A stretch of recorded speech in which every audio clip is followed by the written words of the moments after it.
It's like a nightmare, Scott. It was Boxing Day.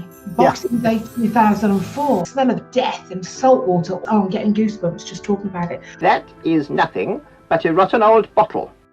Welcome to Artifact. This is week 10. A story circle. You're in for a treat. Some sort of octopus capabilities here. So welcome to the show, Michelle. Specialise in human behaviour. This is a very, very special Buddha. We booked this diving holiday in Sri Lanka. You know, we were having water fights in the moonlight on the beach. And I think you better come and look at this. Water everywhere. The sea had completely invaded us. And I remember that incessant banging was this boat being smacked into the side of the hotel again and again and again with the waves. That anything that had monetary value just had no currency anymore.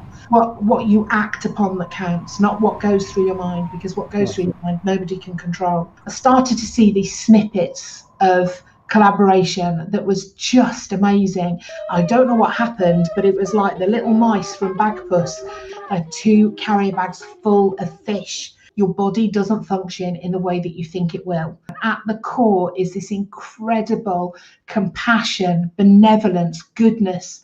And I think it's in all of us. Every single person found their role. It reawakened me to my true core values. The sound of screams and car alarms and everything. And my ears pricked up and I went, shh. He said, I'm trying to work out how to get you up that mast. And we had a Buddhist wedding on the beach. I promised you stories. I got goosebumps again. The reason I started to do this broadcast, Michelle, we needed that empathy, to see the world as other people see it. It's not a story until you've got the lessons. Love it. We need a collaboration pandemic. Oh, fantastic. I told you it'd be good. Michelle Mills Porter, you're a star. Hello, I see a helicopter. We're British, Bifter,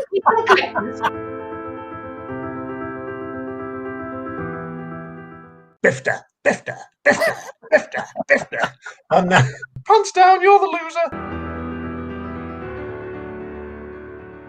Hello and welcome to Artifact. My name's Scott MacArthur and thank you very much for once again joining me on my weekly show. Just to remind those of you who may not have seen the show, where have you been? Story and comedy can shine a light even on the darkest place. But I'd never really heard of Holocaust comedy. Healthy paranoia, because I know what's going to happen. I like the sound of my own voice, but not everybody does. We've got a comedian and he's a Scouser. And he used to be a copper. Oh dear, says someone on YouTube. It might be interesting to help frame. She does this sort of thing. Good luck following George Carlin. He's a genius. Which one, Peter or George? Operating your chuckle muscles, as Ken Dodd used to say. It's a thing that's called the callback.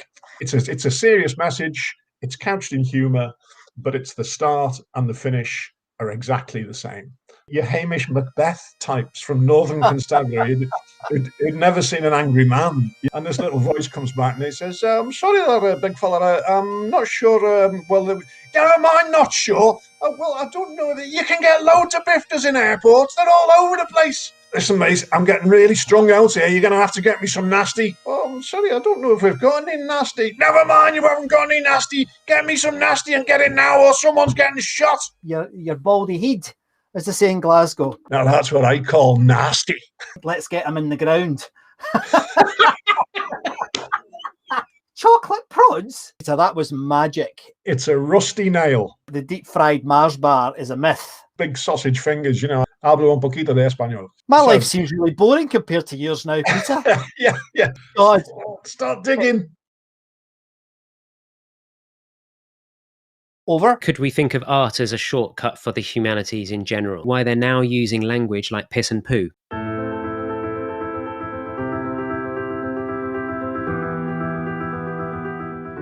Hello, Scott MacArthur here. Thank you very much for tuning in again to Artifact, the art and science of storytelling. I went into the school. First day, it's the oddest thing, ITA.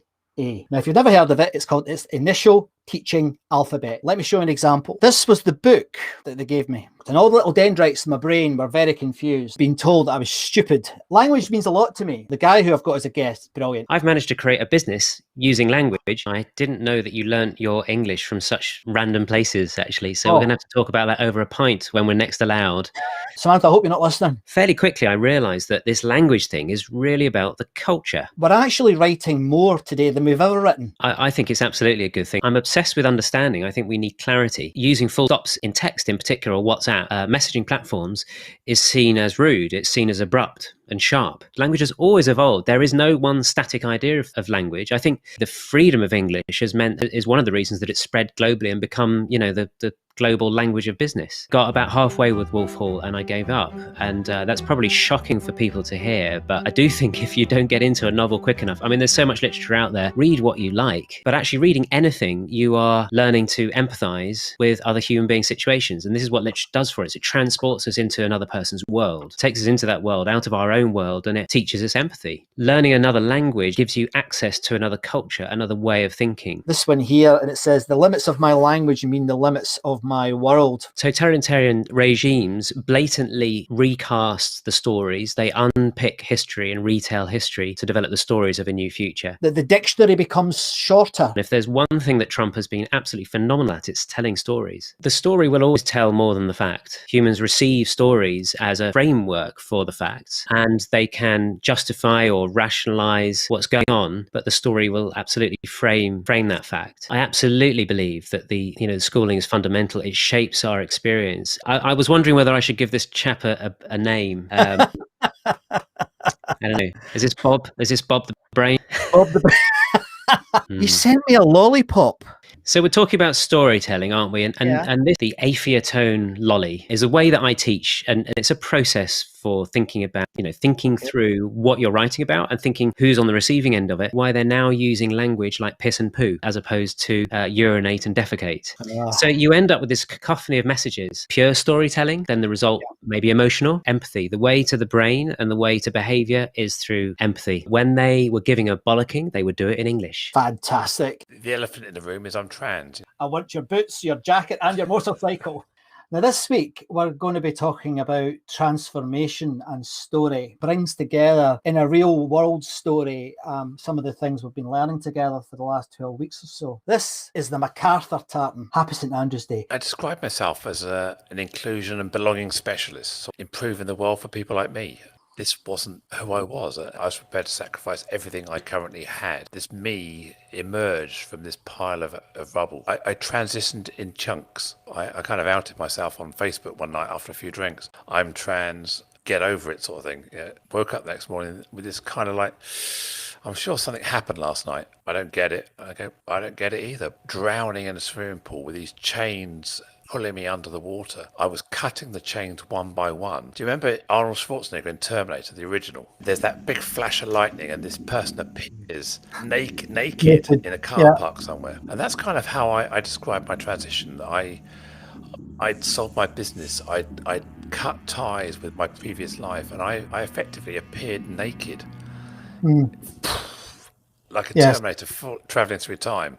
Waking up going, right, now what am I going to do? With the one sort of like anchor in there being the relationship with my wife. And I didn't know what my name was. My birth surname is kind of ironic, really, is Manley, M-A-N-L-E-Y. As a trans person, there's just too much humour in it. My name is Joanne Lockwood. I've got my chattery teeth. Marry and your children stand by you. That this is real love. There is nothing more important than that. I often describe it as trying to do the most selfish thing in the world in the least selfish way. What brought me happiness gave her sadness, and that was kind of the yin and the yang I faced. Those past experiences, those past traumas and pains and things, they fade. And the way I describe my transition today is a lot more positive than when I was in the middle of it. I find it very easy to talk to you about your elephant in the room because you've told me your story. That my openness isn't universal. I think there's only one person that appears on the first 4 or 5 pages and they're dead. Oh, I can't hear you. Can you put your teeth in? Kind of proves the point that artifacts can really help.